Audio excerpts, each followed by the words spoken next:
కోట గారు 4 దశాబ్దాల ఒక ప్రయాణం సినిమాలో.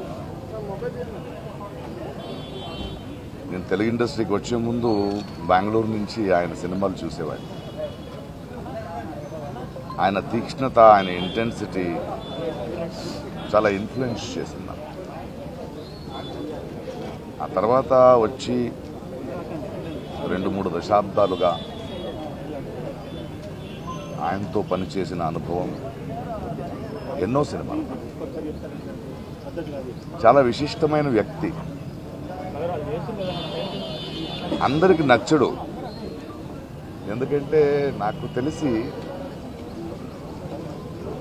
ఎవరిని మెప్పించే ప్రయత్నం చేయలేదు ఆయన. అద్భుతమైన నటుడు. ఎందుకంటే ఆయనకంటూ ఒక అవగాహన ఉండేది, ఆయనకంటూ ఒక సటైర్ ఉండేది. పరిశ్రమలో మనం చాలామంది నటులను చూస్తాం, కానీ ఏదో ఒక డైలాగ్ రాసిస్తే దాన్ని అలాగే చెప్పడం కాదు. దాని వెనక ఆయనకున్న ఒక సటైర్ ఉండేది, ఒక అవగాహన ఉండేది.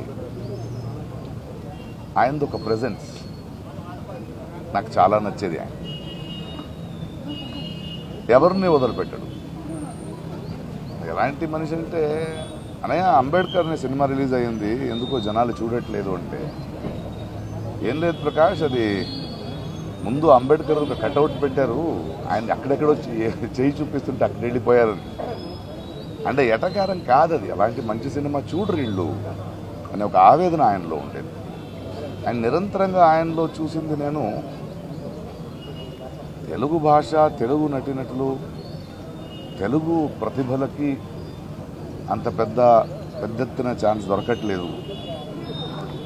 కొందరికి అది కుళ్ళు అనిపించేది, బట్ ఆయన ఆవేదన చాలా నిజమైందని నాకు అనిపించేది.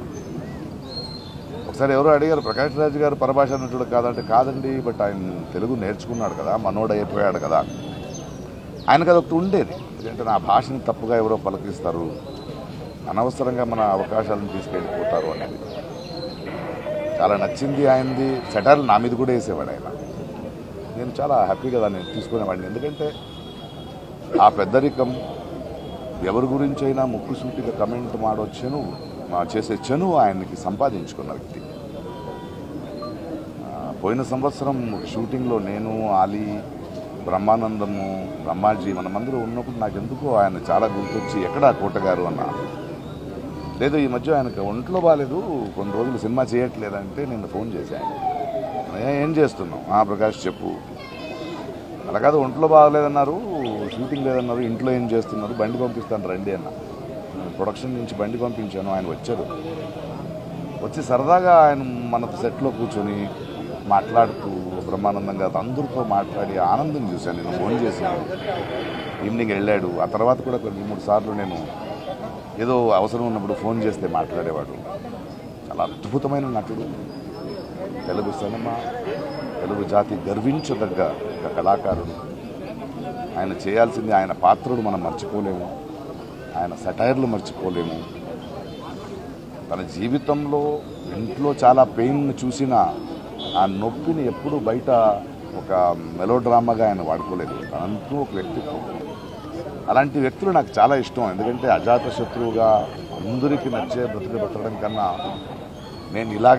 నేను ముక్కుసూటిగా మాట్లాడతాను, ఎవరైనా పట్టించుకోను అనే ఒక వ్యక్తిత్వం ఉంది కదా, అది చాలా అరుదు. అలాంటి ఒక అద్భుతమైన వ్యక్తి, అద్భుతమైన కళాకారుడు. Will going to miss him.